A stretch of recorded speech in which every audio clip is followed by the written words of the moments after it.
नमस्कार, news capital express में आपका स्वागत है। बुलेटिन की शुरुआत करते हैं ताजा तरीन खबरों के साथ। भारतीय जनता पार्टी के राज में महिलाओं को कितना सम्मान है, यह नजारा भोपाल राजधानी में देखने को मिला। नेता प्रतिपक्ष पर जिस प्रकार हमला हुआ, उससे साफ जाहिर होता है कि सरकार महिलाओं को जितना सम्मान करती है। नेता प्रतिपक्ष शबिस्ता जकी कुछ दिनों पहले आपसी विवाद को लेकर सर में गंभीर चोट आने से भोपाल के नजदीकी अस्पताल चिरायू में भर्ती है। शबिस्ता जकी के पति कांग्रेस के वरिष्ठ नेता आसिफ जकी के भी गंभीर रूप से चोट लगी है। मामला यहाँ था कि कार की पार्किंग को लेकर हुआ बड़ा विवाद।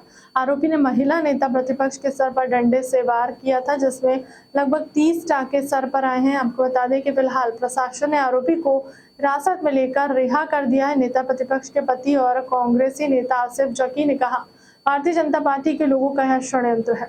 लगी हुई थी, इस तरह के उन्होंने सीधे ही हमारा तो नेता प्रतिपक्ष की जो है सर पे हट गया।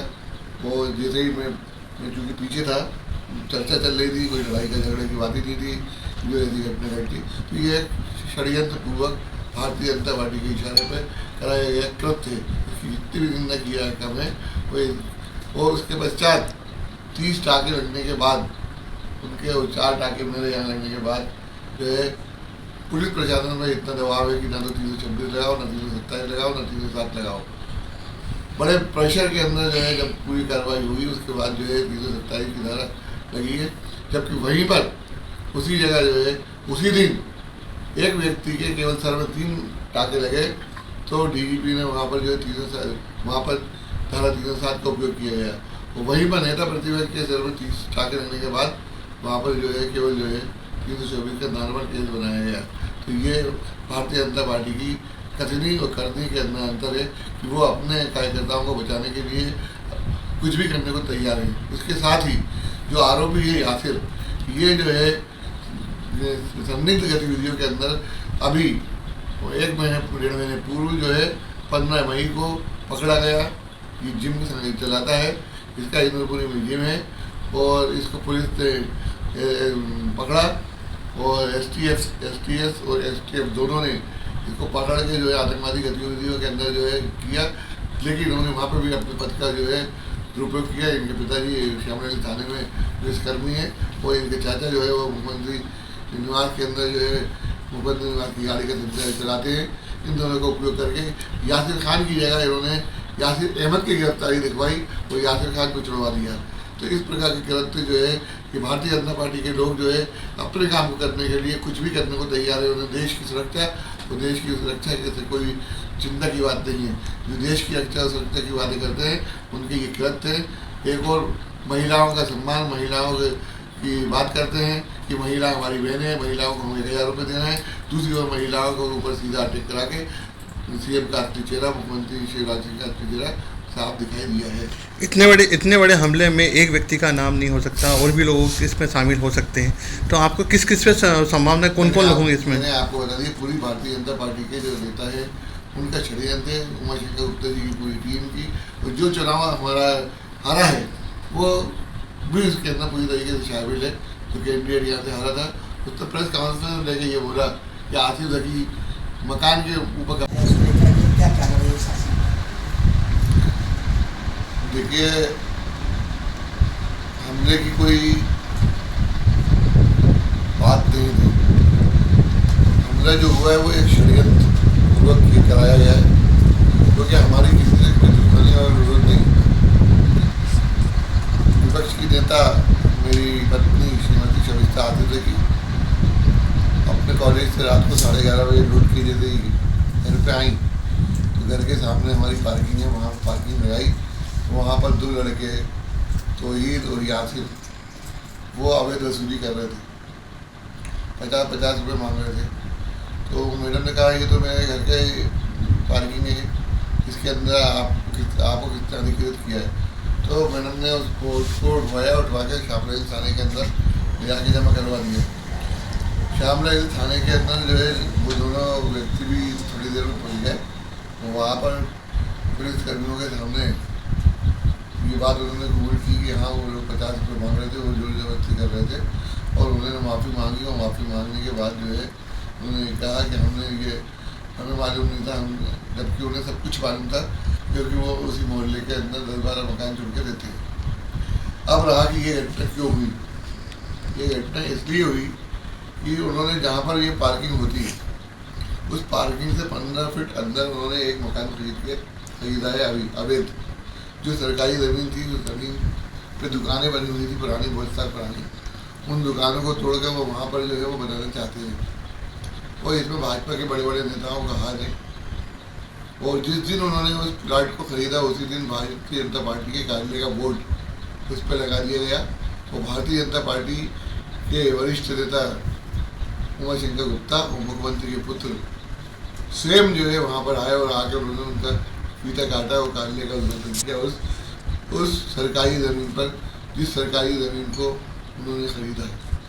तो मुख्यमंत्री निवास के नीचे, मुख्यमंत्री के बगल के 50 फीट की दूरी पर इस प्रकार का अवैध कार्य मुख्यमंत्री के नाक के नीचे हो रहा है। और मुख्यमंत्री के पुत्र और गृहमंत्री, पूर्व गृहमंत्री उमाशंकर गुप्ता इसके अंदर शामिल है। इसलिए इनके जो है हौसले इतने बड़े कि इन्होंने थाने के अंदर कंप्रोमाइज़ करने के बाद आके पुलिसकर्मियों की उपस्थिति में यहाँ पर जो है अटैक किया। हमारी गाड़ी जो खड़ी थी उसके कांच फोड़े, वो पहला अलर्ट उन्होंने कांच मारा, दूसरा अलर्ट सीधे उन्होंने एक बेसबॉल का बल्ला जिसके अंदर। प्रियंका गांधी के भोपाल दौरे पर चिकित्सा शिक्षा मंत्री विश्वास कैलाश सारंग ने साधा निशाना। प्रियंका गांधी फिर से मध्य प्रदेश में फिर से चुनावी छलावा करने आई है। मंत्री सारंग 5 साल पहले चुनाव के समय राहुल गांधी मध्य प्रदेश आए थे। किसान कर्ज माफी और बेरोजगारी भत्ता का वादा किया लेकिन पूरा नहीं किया। मंत्री सारंग कोर्ट के ऊपर जनेऊ पहनकर राहुल और नर्मदा की आरती कर प्रियंका हिंदू बनने की कोशिश करते हैं। मंत्री सारंग वहां कांग्रेस के हैं जिनसे कर्नाटक में बजरंग बली का विरोध किया और आज बजरंग बली की आरती उतारे हैं। मंत्री सारंग कमलनाथ बजरंग बली का केक बनवाकर उस पर छुरी चलाते हैं। उन्होंने केवल चुनाव के समय भगवान को याद करना कांग्रेस की राजनीति है। प्रियंका जी मध्य प्रदेश में आई हैं फिर चुनावी छलावा करने के लिए। 5 साल पहले उनके भाई भी आए थे। चुनाव के वक्त ही नेहरू परिवार को जनता याद आती है और भगवान याद आते हैं। 5 साल पहले राहुल गांधी आए थे, उन्होंने कहा था कि किसानों का 2 लाख रुपए का कर्जा माफ़ होगा, किसी किसान का कर्जा माफ़ नहीं हुआ। बेरोजगारी भत्ता देने का वादा किया, कांग्रेस की सरकार आई, किसी को बेरोजगारी भत्ता नहीं मिला। कोर्ट के ऊपर जनेऊ पहनकर राहुल गांधी हिंदू बनने की कोशिश करते हैं और नर्मदा मैया की आरती करके प्रियंका जी हिंदू बनने की कोशिश करती हैं। ये वही कांग्रेस है जिसने 1 महीने पहले कर्नाटक में बजरंगबली का विरोध किया। आज बजरंगबली की आरती उतार रहे हैं। कमलनाथ जी बजरंगबली के आकार के केक पर छुरी चलाते हैं और प्रियंका जी नर्मदा मैया की आरती करती हैं। ये चुनावी छलावा, ये केवल चुनाव के वक्त भगवान को याद करना, ये कांग्रेस की राजनीति है और इस राजनीति को जनता भी समझती है। प्रियंका जी, आप संस्कार धानी में आई और आपके कार्यकर्ताओं ने उसी संस्कार धानी में संस्कारों को तार तार किया और राष्ट्रीय ध्वज को पैरों तले कुचला है। आपको चाहिए कि सबसे पहले मध्य प्रदेश में आप उन बहनों के घर जाओ जिनको भारतीय जनता पार्टी की सरकार ने, शिवराज सिंह चौहान ने लाडली बहना बनाया है और वो लाडली बहनाओं को भारतीय जनता पार्टी की सरकार हर महीने 1000 रुपये दे रही है। पहले उसका धन्यवाद दीजिए और उनके साथ उत्सव में शामिल होइए। ये राजनीति ना कीजिए। ये धर्म की का छलावा दिखाकर राजनीति करना, जनता को तो गुमराह कर सकते हो पर भगवान को गुमराह करने की कोशिश ना करो।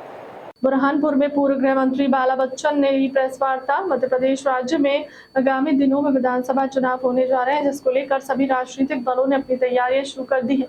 इसी तारतम्य में पूर्व गृह मंत्री बाला बच्चन का बुरहानपुर में 2 दिवसीय दौरा संपन्न हुआ। हमारे चैनल के माध्यम से मनीष महाजन ने जानकारी देते हुए बताया कि बच्चन जिले की शाहपुरा में भी गए और वहां कांग्रेस के पदाधिकारी और कार्यकर्ताओं को मार्गदर्शन प्रदान किया।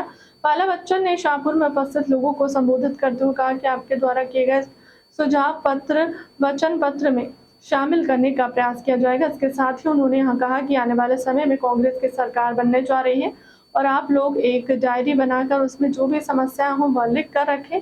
कांग्रेस की सरकार बनने पर उन सब समस्याओं का निदान किया जाएगा। तो यहाँ भी 40% भ्रष्टाचार यहाँ भी है और यहाँ भी शिवराज सिंह के भी चोरी की सरकार है। ये खूब चलेगा। शिवराज नहीं होना, शिवराज नहीं होना, शिवराज नहीं होना। दूसरी ताली बजाकर स्वागत करो। 17 विधानसभाएं और जिन्होंने मिल के हमारे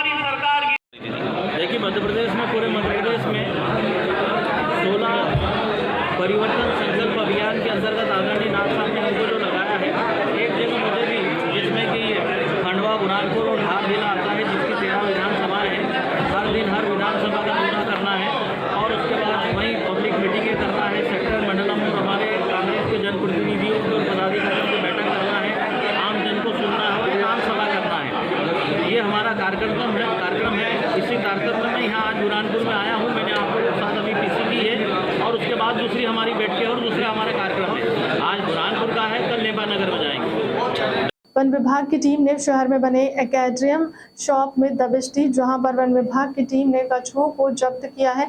वन विभाग के अधिकारियों के अनुसार जब्त किए गए कछुए संरक्षित प्रजाति के हैं। कछुए के स्वास्थ्य की जांच करने के लिए वेटरनरी कॉलेज से चिकित्सा भी पहुंचे हैं और जब्त किए गए कछुओं की जांच की।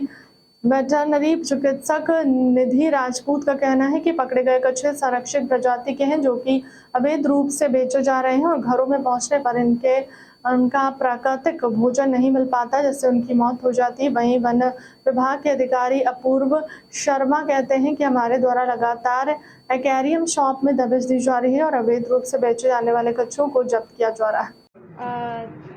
अच्छा, मुझे बोलना क्या है जो हम लोगों ने किया यहाँ पे काम? यस। अच्छा, हमारी टीम जो है school of wild life forensic and health Nanaji Deshmukh veterinary science university Jabalpur से है और हमें वन विभाग द्वारा सूचना दी गई कि कुछ कछुओं को जब्त किया गया है और उन जब्त कछुओं का आइडेंटिफिकेशन करना है और उनका स्वास्थ्य परीक्षण करना है कि वो किस स्थिति में।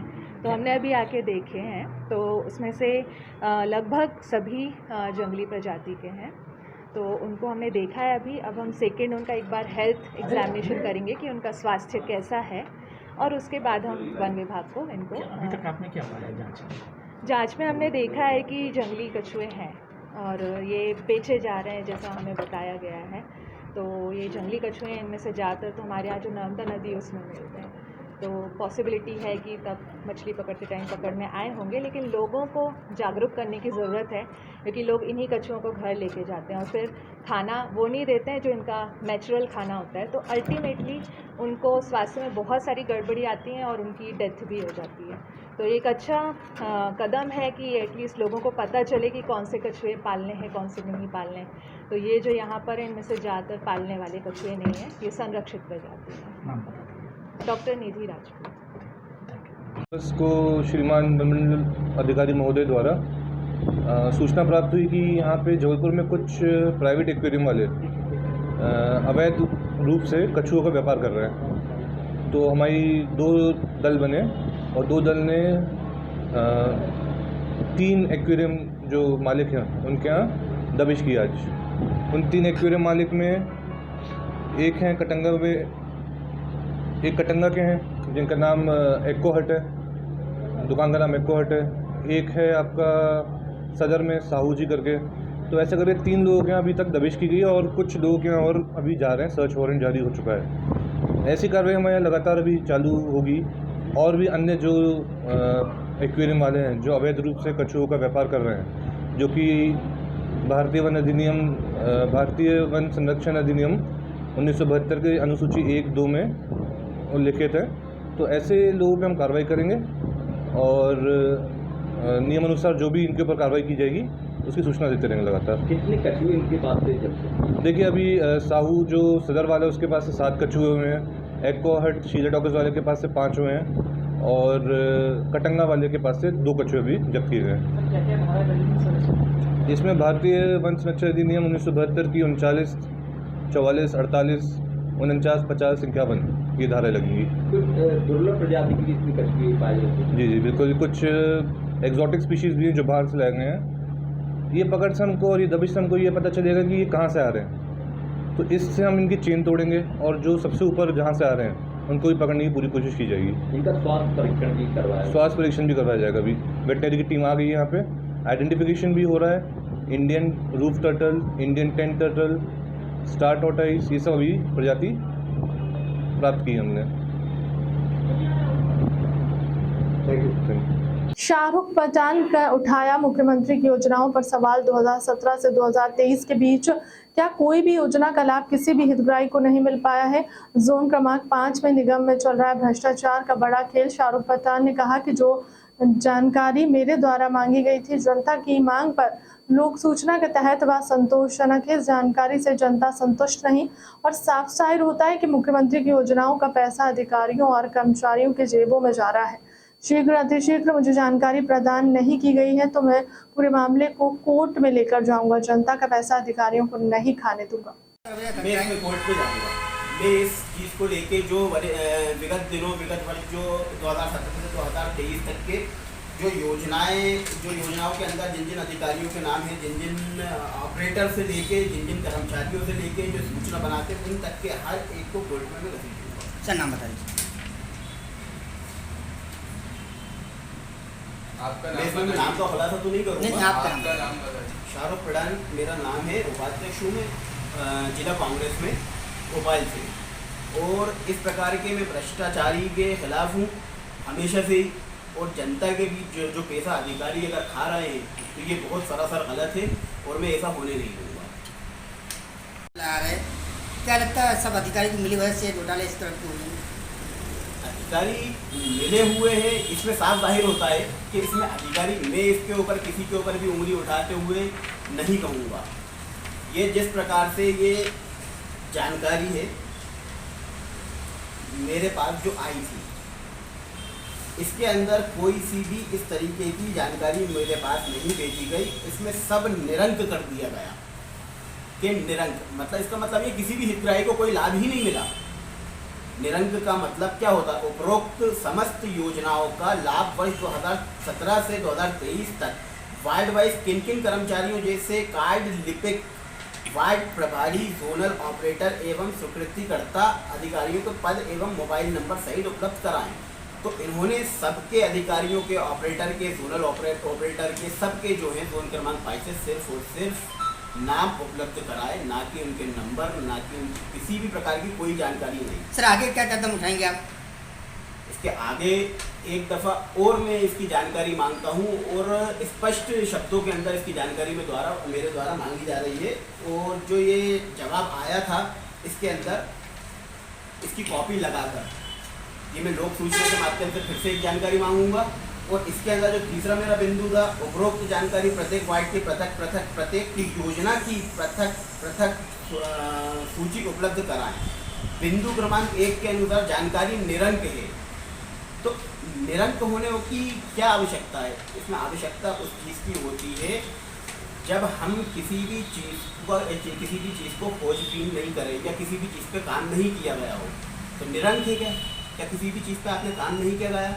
मैं फिर कह रहा हूँ कि किसी भी अधिकारी को लाभ नहीं मिला। पहली बिंदु में भी निरंक जानकारी इन्होंने मुझे सर आप दोबारा भी याचिका, सर आपने जोन क्रमांक 5 में एक याचिका दायर की थी, कितना विकास हुआ, मुख्यमंत्री जो योजना है उसका जनता का कितना लाभ हुआ, क्या उसके आंसर मिले आपको?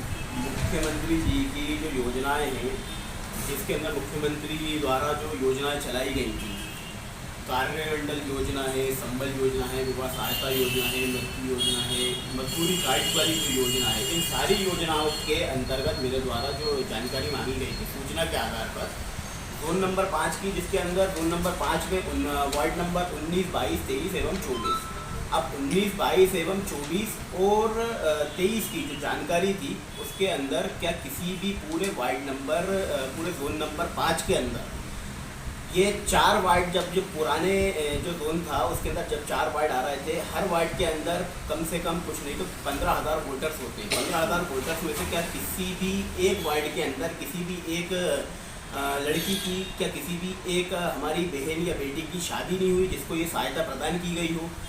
क्या किसी भी जोन नंबर पूरे 5 के अंदर क्या एक भी किसी की भी मृत्यु नहीं हुई? ये सारे हितग्राहियों को जो लाभ दिए जाने थे ये लाभ नहीं दिए गए। और इसकी जब मैंने जानकारी मेरे द्वारा मांगी गई, जोन क्रमांक 5 के अंतर्गत पुराने वार्ड क्रमांक 19, 22, 23 एवं 24 में विभिन्न प्रकार के मुख्यमंत्री मध्य प्रदेश शासन द्वारा जारी योजनाओं जैसे मुख्यमंत्री कन्या योजना, राष्ट्रीय सहायता योजना, कार्यमंडल योजना एवं वर्ष 2017 से 2023 तक के वर्तमान तक किन किन हितग्राहियों के लाभ दिए गए, पृथक योजना कर एवं वार्ड वाइज सूची जिसमें हितग्राहियों का नाम, हितग्राही के पिता पति का नाम, निवास स्थान, बैंक का नाम, हितग्राही का बैंक खाता क्रमांक, बैंक शाखा का नाम एवं हितग्राही का मोबाइल नंबर सहित सूची को उपलब्ध कराएं। लेकिन उत्तर के माध्यम से इन्होंने मुझे जानकारी ये दी गई, नगर निगम भोपाल द्वारा मुख्यमंत्री कन्या योजना राष्ट्रीय एवं कार्यक्रम कर दिया गया, शब्दों के अनुवाद में हमें उलझा दिया गया। इसके अंदर के शब्दों के अनुवाद को पकड़ के उन्होंने ये चीज़ मुख्यमंत्री के मध्य प्रदेश शासन द्वारा दी गई योजनाएं जो हमारे जनता की भलाई के लिए होती है। मुख्यमंत्री जी ने जो हमारे कन्याओं के लिए, जिनके घर में किसी की मृत्यु हो जाती है, उसके लिए जो ये जानकारी, जो ये योजनाएं चलाई गई, जिससे एक गरीब और एक पिछड़े वर्ग का जो सामाजिक बुराई जो पैदा करता है, जिसकी वजह से यहाँ पे कोई भी किसी भी प्रकार की ऐसी विकट स्थिति ना बने, उन लोगों को सहायता प्रदान की जाए, ये वो योजना है। लेकिन या तो फिर मुख्यमंत्री जी ने घोषणा करके रह गए, या मुख्यमंत्री जी ने घोषणा करके इसके अंदर काम नहीं किया गया, ये योजनाएं जारी नहीं की गई। और अगर ये योजनाएं अगर जारी की गई हैं तो जोन नंबर 5 में भी ये योजनाएं जारी की गई होंगी। तो यहाँ के अधिकारी या कर्मचारियों ने इसके अंदर खेल करा है, इसको पूरा का सर क्या लगता है आपको ये घोटाला? नौगांव स्थित सिल्वर सिटी में बनेगा 10,000 स्क्वायर फीट में संत रविदास का भव्य मंदिर। नौगांव में आज श्री कृष्णा यूनिवर्सिटी के कुलपति डॉक्टर बृजेंद्र सिंह गौतम और समाज सेवी अशोक अहिरवार के साथ क्षेत्र के सर्व समाज को लेकर और मंदिर निर्माण को लेकर कई मुद्दों पर बैठक में चर्चा हुई। अशोक जी, भगवान रविदास जी का नौगांव में एक मंदिर बनने जा रहा है जी, तो उस मंदिर में आपके द्वारा क्या किया जा रहा है? मेरे द्वारा मेरे समाज के लोगों ने मुझसे अनुरोध किया और काफ़ी दिन से प्लानिंग चल रही थी, और मेरे परम मित्र आदरणीय डॉक्टर साहब बृजेंद्र सिंह गौतम जी वो भी उसमें जो भी उनसे बन पड़ेगा वो सहयोग करेंगे जी। और मेरी तरफ से क्या, वो तो भगवान की ही ज़मीन है, तो उन्हीं के लिए 10,000 स्क्वायर फुट ज़मीन पहले से ही आरक्षित थी जी। तो हमारे बीच में भैया आए बृजेंद्र सिंह जी, तो उन्होंने इस चीज़ के लिए आगे बढ़े और सब लोगों को आगे किया। आज समाज के प्रतिष्ठित लोग बैठे हैं, उस सहमति से इस कार्य को बहुत जल्द से जल्द भैया के हाथों से ये कार्य किया जाएगा। ये 10,000 स्क्वायर फीट कहाँ पर दी जा रही है? ये सिल्वर सिटी प्रांगण है, कॉलोनी, उसी के बीचों बीच है। तो वो ज़मीन पहले से ही आरक्षित थी, तो अभी चिन्हित की गई है। डॉक्टर साहब, आज आपके द्वारा एक नौगांव नगर में बैठक की गई, उस बैठक का क्या उद्देश्य है? मूलतः बैठक तो सभी प्रबुद्ध वर्गों की थी जी, जिसमें मुझे आमंत्रित किया गया था जी। और विषय ये था कि छतरपुर ज़िला क्या बुंदेलखंड में एक भव्य भगवान रविदास जी, संत रविदास जी महाराज का मंदिर निर्माण होना चाहिए। तो सभी की बड़ी अच्छी उसमें प्लानिंग थी, सभी ने अपने अपने विचार रखे कि भाई किस तरीके का भव्य मंदिर हो। और मैंने भी अपने विचार रखे कि चूँकि संत रविदास जी महाराज से मैं भी बड़ा प्रभावित रहा हूँ, बचपन में उनकी बहुत कविताएं भी मैंने पढ़ी हैं, तो मेरा भी हर तरीके से जो रहेगा वो मंदिर निर्माण में सहयोग रहेगा। इसी बैठक के उद्देश्य से मुझे यहाँ आमंत्रित किया गया था, और मैं पूर्ण आश्वासन देता हूँ कि छतरपुर क्या बुंदेलखंड में बहुत भव्य मंदिर का निर्माण होगा। सर्वसहमति से जो आपकी आज बैठक हुई है भगवान रविदास महाराज जी के मंदिर को लेकर, तो मंदिर का निर्माण कब से चालू होगा? अभी तो इसकी प्रारंभिक विचार विमर्श है ये जी। अभी बहुत सारी बैठक करेंगे, मैं तो उसमें एक सहयोगी, मतलब उनका जो यज्ञ होगा उसमें एक हवन मेरा भी होगा। निर्णय बैठ के तो आप ही लोगों को सबको तय करना है, और बीच बीच में जब आप मुझे आमंत्रित करेंगे उस बीच में उनके सहभागी के तौर पे मैं आता रहूँगा। तो अभी ये प्रारंभिक दौर की बैठक है, परिचर्चा हुई है, अभी तो उनकी ड्राइंग बनेगी, कहाँ से वो ड्राइंग बनवाते हैं। आप अशोक जी हैं जिन्होंने ज़मीन अपनी दी है, तो जब ऐसे बीच बीच में किस जगह पे बनने वाला है जी? अभी यहाँ पास ही में सिल्वर सिटी है, कॉलोनी है जी, और उसमें आज ज़मीन जो है वो चिन्हित कर दी गई है जहाँ पे ज़मीन का निर्माण होगा जी।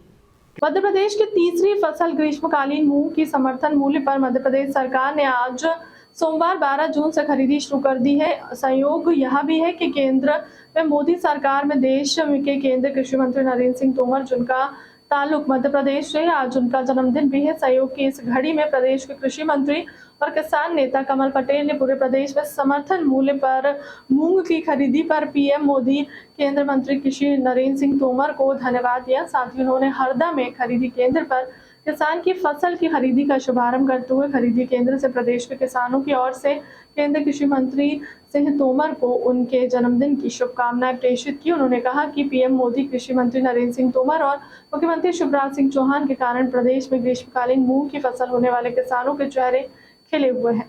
इस बार किसानों को 4080 प्रति क्विंटल के हिसाब से पिछले वर्ष की तुलना में किसानों को ज्यादा मिल रहा है। मैं प्रधानमंत्री नरेंद्र मोदी जी का, कृषि मंत्री नरेंद्र सिंह तोमर जी का धन्यवाद करता हूँ। आज नरेंद्र सिंह तोमर जी का जन्मदिन है, केंद्रीय कृषि मंत्री जी का, तो उनके जन्मदिन के उपलक्ष्य में आज पूरे मध्य प्रदेश के किसान उनका जन्मदिन खुशी खुशी मना रहे हैं, क्योंकि आज 480 रुपये कुंटल ज़्यादा उनको रेट पिछले बार से मिल रहा है और बाजार की तुलना में 1000 से 2000 रुपये कुंटल ज़्यादा मिल रहा है। हज़ारों करोड़ का किसान को लाभ हो रहा है। नरेंद्र सिंह जी को जन्मदिन की बधाई भी। और उनके जन्मदिन के अवसर पर मुख्यमंत्री शिवराज जी ने बहुत बड़ा तोहफा दिया मध्य प्रदेश के किसानों को कृषि मंत्री के जन्मदिन पर, कि आज मध्य प्रदेश में पूरे समर्थन मूल्य खरीद रहे हैं अपनी 32 जिलों के अंदर। पूरे मध्य प्रदेश में 2,75,000 किसानों ने पंजीयन कराया है और लगभग 8,75,000 हेक्टेयर जमीन है। पिछले बार की तुलना में इस बार 26% रकबा बढ़ा है, क्योंकि किसान की इससे कई गुना आय बढ़ी है। 1 एकड़ में हम 15 कुंटल 90 किलो खरीद रहे हैं, यानी 1 एकड़ पर 6 कुंटल 20-25 किलो, और इससे किसान को कई गुना ज़्यादा, 1 एकड़ के किसान को भी 20 से 25,000 रुपये एकड़ अतिरिक्त लाभ मिल रहा है। हरदा जिले और नर्मदापुरम जिले में तो 4,000 करोड़ हज़ारों करोड़ किसानों को मिल रहा है। तो मध्य प्रदेश के किसानों की ओर से मैं मुख्यमंत्री शिवराज सिंह चौहान जी का, भारत के कृषि मंत्री नरेंद्र सिंह तोमर जी का और भारत के यशस्वी प्रधानमंत्री, किसान हितैषी प्रधानमंत्री, किसानों के लिए सगे भाई से भी ज़्यादा है प्रधानमंत्री जी, मुख्यमंत्री जी, कृषि मंत्री जी, उनको धन्यवाद देता हूँ, किसान भाइयों को बधाई देता हूँ। फिलहाल के लिए अब तक की खबर में इतना ही। बने रहे हमारे चैनल के साथ। नमस्कार।